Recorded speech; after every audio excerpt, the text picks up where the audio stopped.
Joining me now is Elmira Mayor Dan Mandel with your weekly update of things happening in the city. We begin with an update on some construction projects. Let's start with the closure of the Madison Avenue Bridge. A lot of people kind of frustrated with this. I know, yes. you know. Yeah, and we as a city government a little bit frustrated ourselves too. Originally, we talked about it about a month or so ago that the bridge was going to stay open during the construction project, and the construction was going to start sometime later in spring.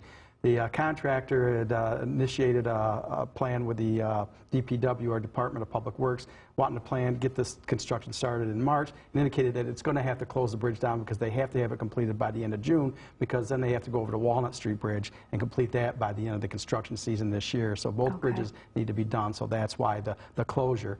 There was a notice sent out by our Department of Public Works. Unfortunately, they didn't CC the news media with it. Somehow the ball got dropped on that, so apologies for that. Yeah.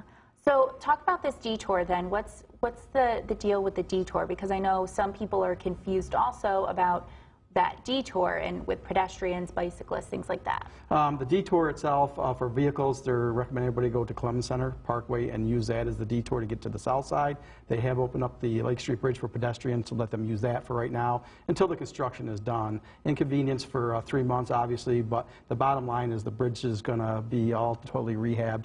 And as I said earlier, it's 15 to 20 years. That bridge should never have any major construction problems. So. And that Lake Street Bridge had formerly been closed to pedestrians, right, because of safety concerns? Yeah, it was more for vehicular. They didn't want pedestrians on it either. It's been deemed safe right now for pedestrians. And as you know, we're getting ready to do that entire project next year. So.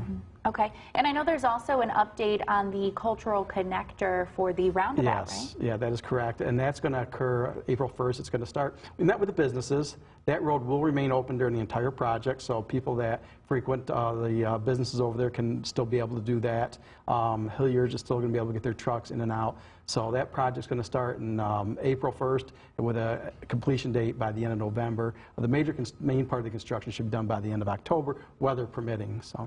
Great. And now that, speaking of weather, now that it's finally spring, kind of, we're not really sure after Grayson's forecast there, but some exciting news for Mark Twain Golf Course. Yeah, it is. Right? We're going to open up this Sunday is the plan, 9 a.m. And we've already started putting in the new cart paths, so we're excited to announce that and hoping for a great year, hoping the weather cooperates. And with the cart paths, it's going to make it more accessible for all the holes for the golfers this year. Yeah, and speaking of weather and the golf course, how's that going since last year's flooding?